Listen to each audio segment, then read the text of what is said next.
Our man Shafee says that Zendaya's face shape makes her appear dishonest. Shafee doesn't agree with my view that Zendaya's nose would be more beautiful if... Zendaya's cat-like beauty makes her stand out, and the English answer to Zendaya's angular, compact and beautiful features is, of course, Samantha Womack herself. Would Zendaya be more beautiful with a slightly larger forehead and with a more recessive hairline at her temples? If we're speaking about Zendaya's neotenous, childlike, but also intimidating and strong looking features, we have to talk about her rounded hairline, which is combined with a short forehead length. Unlike our guy from Qoves Studio, whose name is Shafee, I am far from being an expert in beauty ideals. In my ignorant opinion then, I believe the idea that a small forehead is in some way intimidating is a highly subjective one. The impression, I believe, that Zendaya creates when people see her for the very first time is one of pleasure, thanks, of course, to her exquisite and highly uncommon beauty. I don't think it's an impression of intimidation. That said, a small forehead with perhaps deep furrows, coupled with frown lines and other arguably angry or aggressive features may well be considered intimidating, but the same goes, in my view, for larger foreheads with those same characteristics. Zendaya possesses a rounded hairline and her upper third is only 30% of her total facial height. This provides Zendaya with a sort of boyish effect. This doesn't necessarily masculinize her face, but it does add a youthful facial trait that is commonly found in young boys that have not experienced any male pattern baldness yet. Again, this, in my non-expert opinion, is very possibly a subjective viewpoint. The beautiful Marilyn Monroe, for instance, effectively enlarged her forehead with her hairline electrolysis. She had a good hairline, with a well-defined widow's peak. He had a cosmetic procedure called electrolysis. At the time, this procedure was used to remove the fine hairs along the hairline. We can see in this photo how she had more accentuated hairlines and a much clearer widow's peak. Some say this change made Marilyn's face more of a baby face, a characteristic associated with youth, as you can see. Our man Shafee says that Zendaya's face shape makes her appear dishonest in character. She has a wide and short face with a very high facial width to height ratio at 2.16. While this can be associated with decreased perceptions of trustworthiness or being more dishonest, as well as masculine and aggressive, having a high facial width to height ratio, so having a very short and wide face, does make the face appear more aggressive, dominant, masculinizing, but also less trustworthy and more aggressive looking. And that, like her forehead, it also makes her come across as intimidating.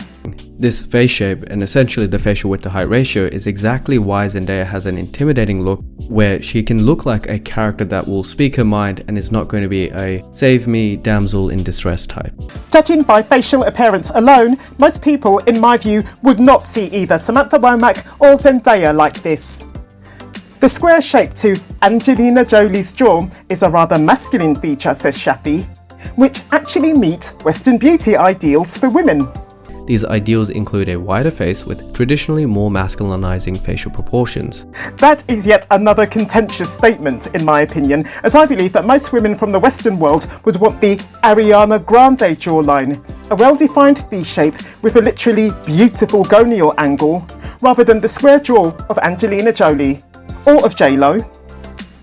According to Shafee, Zendaya's own jaw is the same sort of width usually seen in great-looking men like models. So, where her jaw is concerned, Zendaya shares some common ground with Angelina Jolie. But of course, Angelina Jolie just doesn't look like a man, whatever the shape of her jaw may actually be, and neither does Zendaya. Now, these are just my own views, but I believe that most people would agree with me. In his video, Shafee is actually mainly complimentary towards Zendaya's facial features. And if you combine this with her lower third height being a bit over that 1/3 mark, it adds to a very strong looking jaw effect and especially sharp mandible outline. This keeps the face looking compact, so you don't have an unusually long horse face, or the medical term I think is anterior facial dysplasia. This certainly separates Zendaya from supermodel Bella Hadid, say, and the ultimate explanation for that lies in their respective gonial angle. Zendaya's gonial angle, measuring 121 degrees, makes her jawline attractively compact.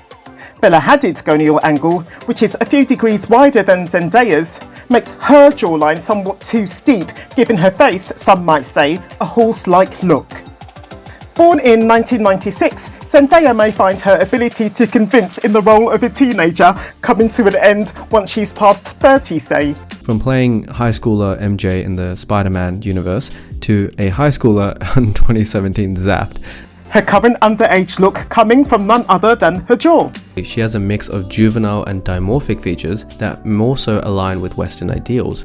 This is achieved through a larger jaw width combined with stronger dentofacial growth, leading to wider, more prominent cheekbones. Shafee doesn't agree with my view that Zendaya's nose would be more beautiful if her bridge wasn't slightly concave, as it is, but slightly convex, a very slight ski slope look, and if her tip was more upturned. Lower nasolabial angles near 90 degrees produce more masculine profiles, but a nasolabial angle that is too high is also unaesthetic and can appear too upturned in a front of view. So Zendaya's case, it's quite harmonious, falling within an ideal range. Zendaya's eyes and eyebrows meet one beauty standard.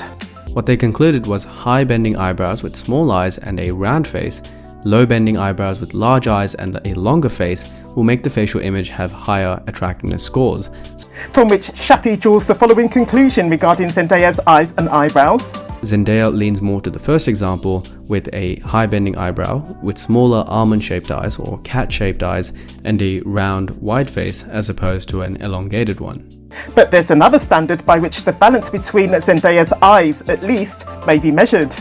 And another test is that eyes should be about one eye width apart. Her eyes are not perfect in that respect, but they are still very much harmonious. The canthal tilt is the angle between the inner eye corners and the outer eye corners. The angle can be positive,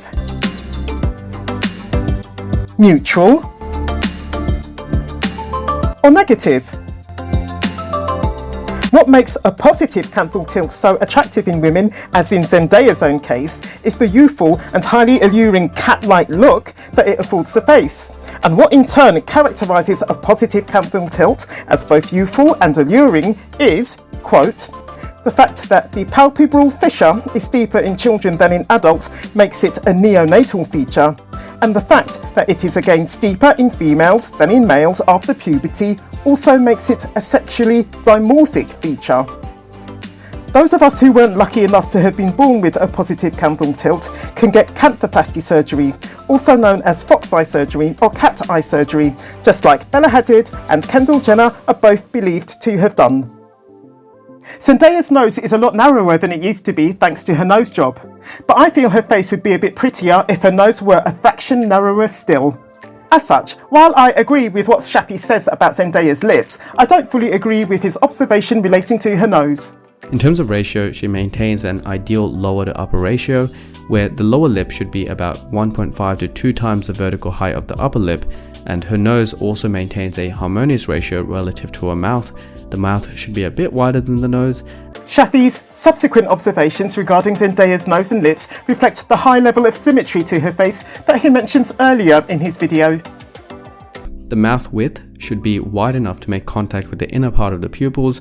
In other words, the oral commissures should be in between the medial end of the iris.